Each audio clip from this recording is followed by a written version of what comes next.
भैया देखी जा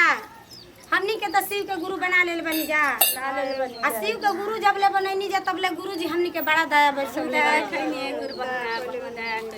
देखी हमनी के जितना गुरु भाई देखता लो गुरु बहिना देखता लो उतना गुरु भाई गुरु बहिना पर दया बरसावत आ हमनियो पर बरसावत तो देखी एगो गुरु बहिना का कहताड़ी कैसे कहताड़ी अरे काहे खातिर गैया हो